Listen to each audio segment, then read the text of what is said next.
Hola chicos, ¿cómo están? En esta ocasión veremos el tema de errores y mediciones. Les recuerdo que estamos en esta entrega de la clase de física y bueno, hay que echarle todas las ganas. Vamos a comenzar con el tema de cómo medir o de cuándo tenemos mediciones directas o indirectas. En este caso, cuando tengamos mediciones directas, estamos hablando de que tenemos un dispositivo, tal cual puede ser el metro o cinta métrica, y o también un, cronómetro o una báscula o este instrumento, padrísimo que se llama vernier para poder medir, o agarrar un conjunto de cosas y poder medirlas, así como lo es la longitud, así como lo es el volumen, que podemos medirlo con una probeta recién graduada o con una moneda, obtenemos con un vernier el grosor de la misma, ¿no? O también la velocidad de un cochecito lo podemos, medir por medio de un cronómetro. Ahora, para las mediciones indirectas, ¿qué es una medición indirecta? Ah, Observemos estas piedritas. Nosotros nos damos cuenta que si nos piden el volumen o nuestra misión del día de hoy fuera medir el volumen, nos damos cuenta de que es irregular. Entonces yo sé determinar el volumen de, por ejemplo, un prisma. Si me dan que es un prisma regular, pues área de la base por la altura y ya se acabó. Pero en este caso, ¿qué hacemos si la medida o la superficie es completamente irregular o de lados irregulares? Bueno, lo que yo sugeriría con mucho ingenio es que utilicemos una probeta y que esta piedra la metamos en la misma. Así que ahora tenemos un momento inicial y un momento final, un antes y un después. Antes de que nosotros metiéramos la piedra a la probeta, el agua tenía cierta graduación, ¿no? Esta probeta de aquí no está graduada, pero imaginen que la tienen graduada, ¿no? Entonces solo contenía agua y entonces, por lo tanto, el agua está un poquito como a este nivel, ¿no? Pero después de que yo ingreso a la piedra en la misma, esto lo que va a presentar es un empuje. Recuerden que el empuje es una palabra o un término empleado en el principio de Arquímedes, ¿no? Recuerden la palabra eureka de ahí. Entonces, dado que hay un momento final y un momento inicial, la diferencia entre ese volumen que estamos midiendo en nuestra probeta final menos el volumen del agua inicial nos va a dar el volumen de la piedra. Pero acuérdense, o no sé si notan, que aquí se tuvieron que realizar dos o más mediciones directas, un antes, un después y también la diferencia de volúmenes, ¿no? Entonces es a este paso que involucra dos o más mediciones y que aparte tenemos que usar alguna expresión matemática para resolverlo, se le va a llamar medición indirecta. También otro ejemplo puede ser el de un campo de golf. A lo mejor, si yo quiero medir el área, necesito medir el largo, llevamos una medición, el ancho, segunda medición, y aparte para calcular el área, por ejemplo, necesito realizar la multiplicación de la base por la altura. Entonces, hacemos uso de una expresión matemática para ello. Ahora, vamos con algún concepto importante. Este concepto importante va a ser el error de medición o incertidumbre. Este error de medición o incertidumbre, que a veces también se le llama así, lo vamos a ver más adelante también. Se conoce algo como tiene una palabra específica que ahorita vemos. Va a ser, o este error de medición va a ser la diferencia que existe entre el valor verdadero menos el valor exacto.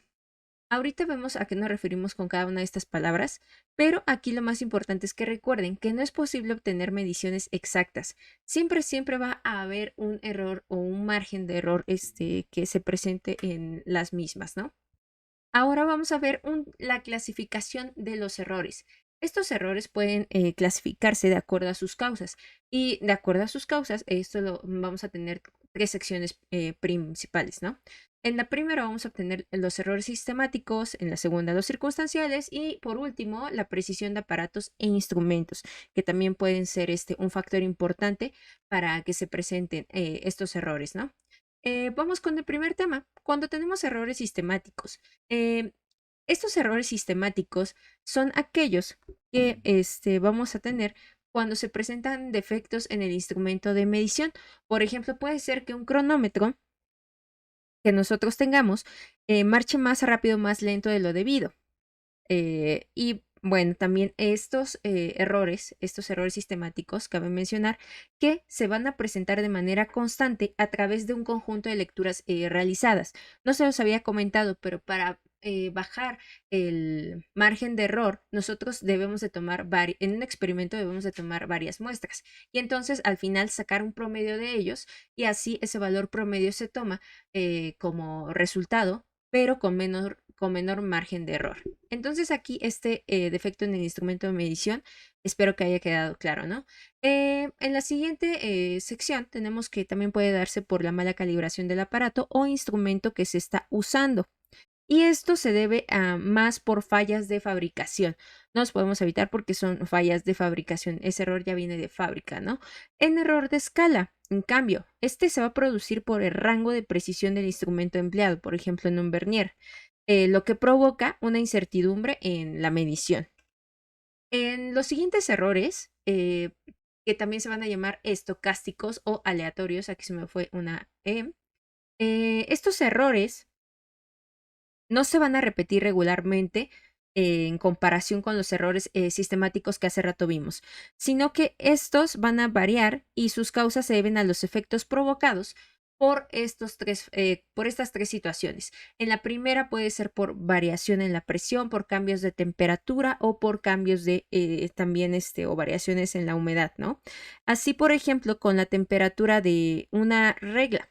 Entonces, por la temperatura del ambiente, una regla puede cambiar la longitud y también puede ser que una balanza sea sensible y pueda dar variaciones pequeñas al medir varias veces la masa de un cuerpo, ¿no?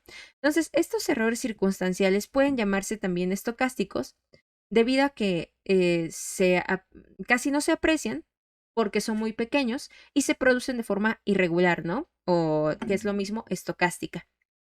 Y también se le da el nombre de error aleatorio porque son resultado de factores que no están en nuestras manos controlar y pues tienen la misma posibilidad de ser positivos o negativos, ¿no? Y un ejemplo importante también como error circunstancial es el error de paralaje, que se realiza sobre todo cuando no se toma una lectura correcta o en pocas palabras la postura del observador es incorrecta, ¿no? Para evitar este error, cabe mencionar que la posición del ojo del observador debe estar justo sobre la lectura que se realiza para evitarlo. Ahora vamos con la precisión de los aparatos o instrumentos. Aquí vamos a ver qué pasa. Recuerdan que hace rato mencioné eh, o- alguna cosa o alguna palabra que se relacionaba también con incertidumbre o que era un sinónimo. Así también lo puede ser la precisión. Podemos llamar precisión o incertidumbre.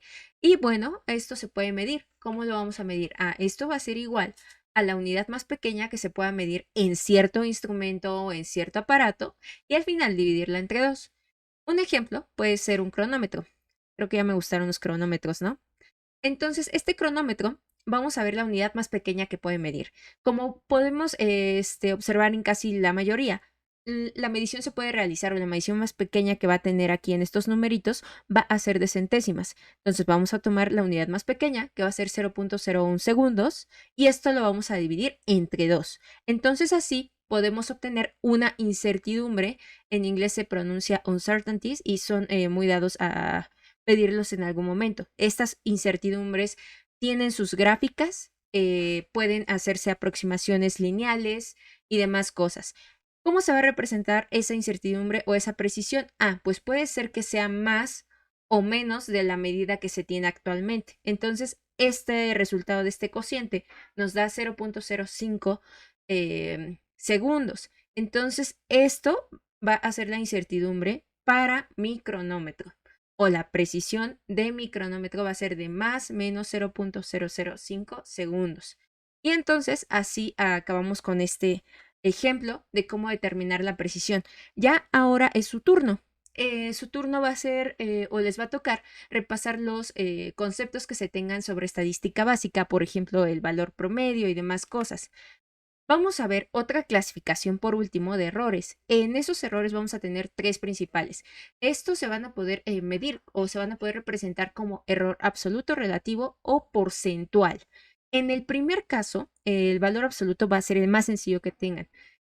va a ser la diferencia entre el valor medido menos el valor promedio. Mientras que en el error relativo vamos a relacionar el error que se había obtenido previamente y va a ser la división del error absoluto entre el valor promedio.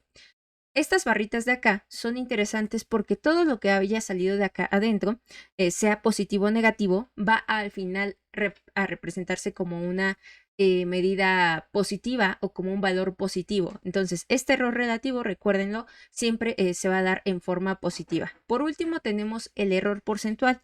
Ese error porcentual está súper sencillo porque únicamente habla sobre que el error relativo lo vas a multiplicar por un porcentaje de 100% y así ya obtienes tu error porcentual.